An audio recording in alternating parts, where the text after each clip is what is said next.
Hi BookTube, it's Amy.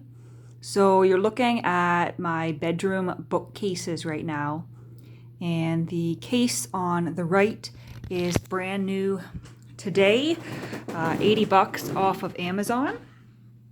I assembled it myself in about 20-25 minutes, just a few screws to put together the metal bits and attach the shelves.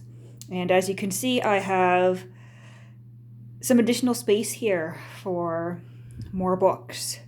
But the important part is that the JM Barrie collection is now all together on one shelf.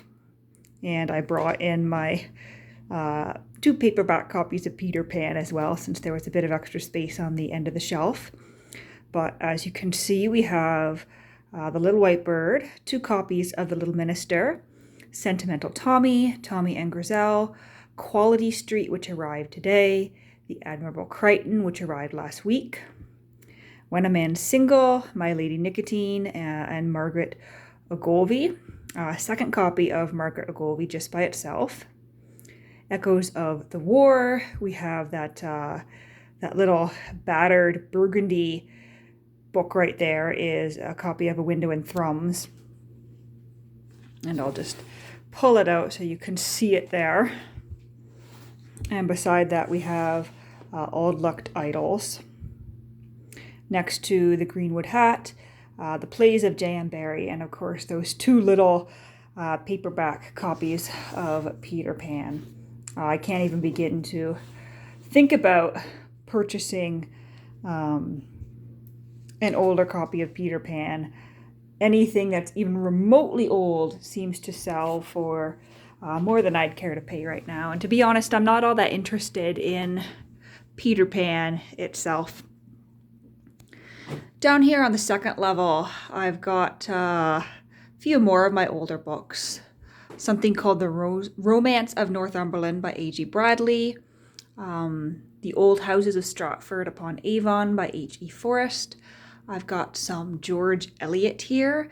These editions are from 1897 or 1898, if I recall correctly. I've just got Felix Holt at the Mill on the Floss and Middlemarch. Then I've got a few of my books on books. So I've got Marginalia.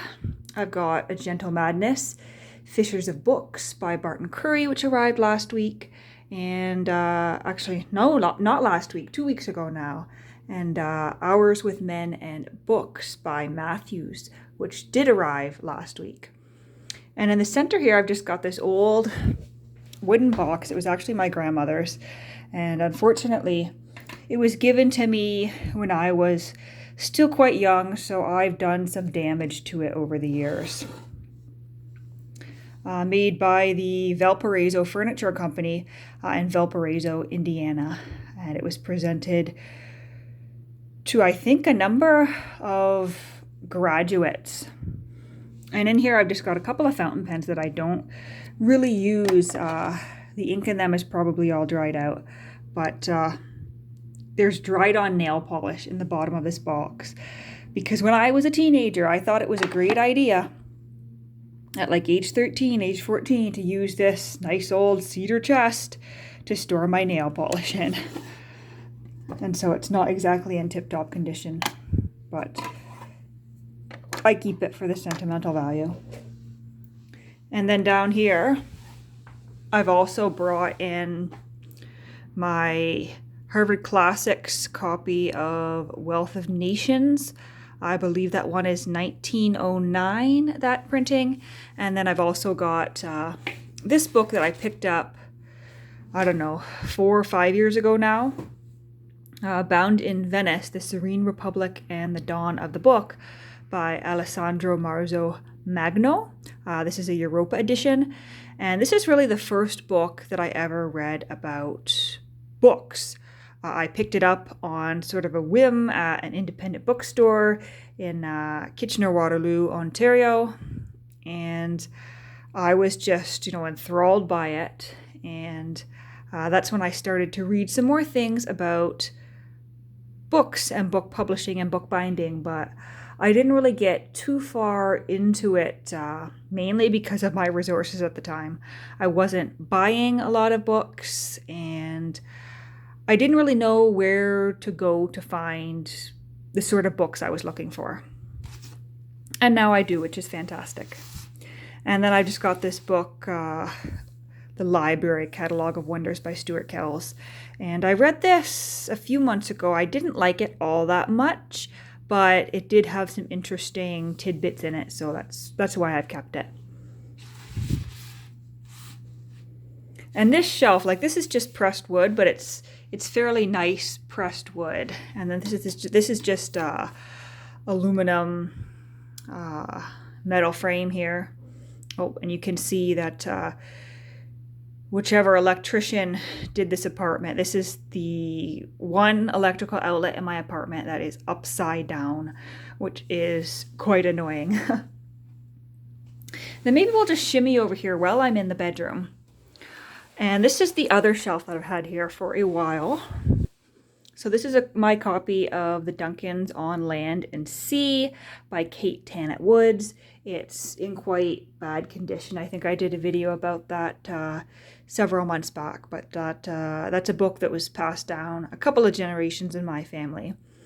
And then this is the set of Shakespeare that my grandfather gave me, and they were his father's editions, and I believe might have even been his grandfather's editions.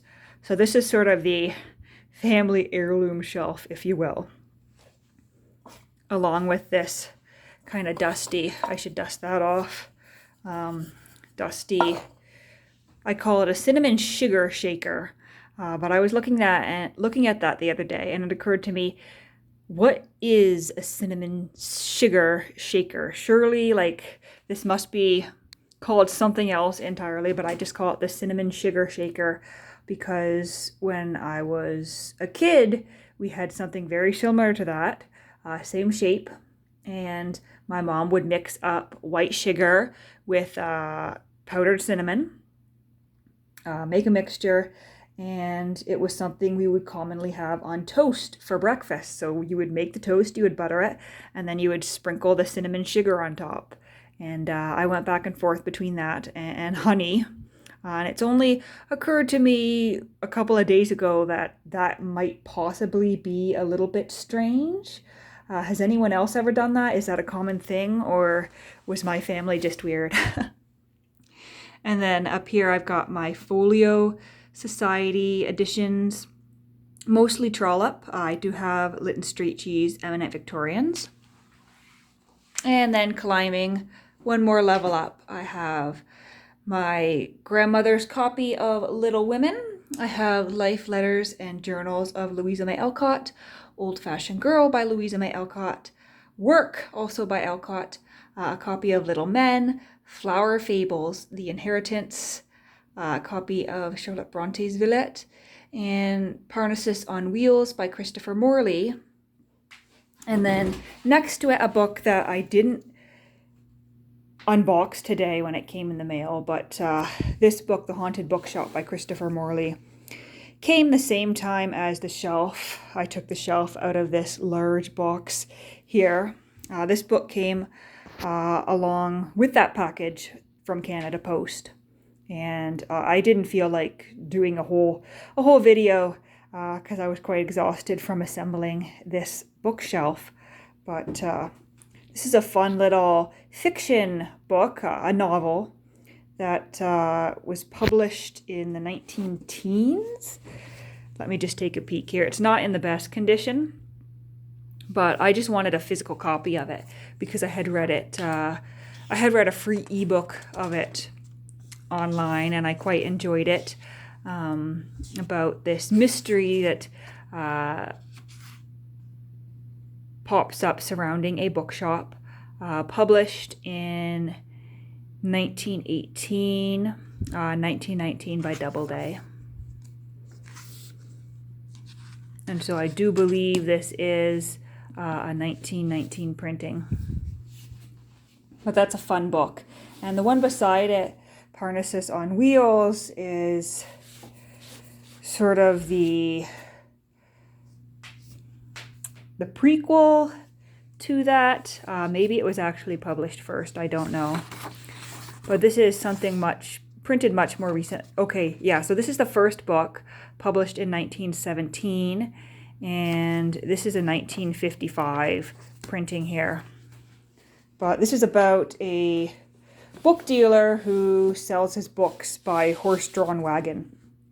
And then eventually he decides that he's done with his bookmobile and he settles down in the city and opens up a bookshop, which is what the second novel is about.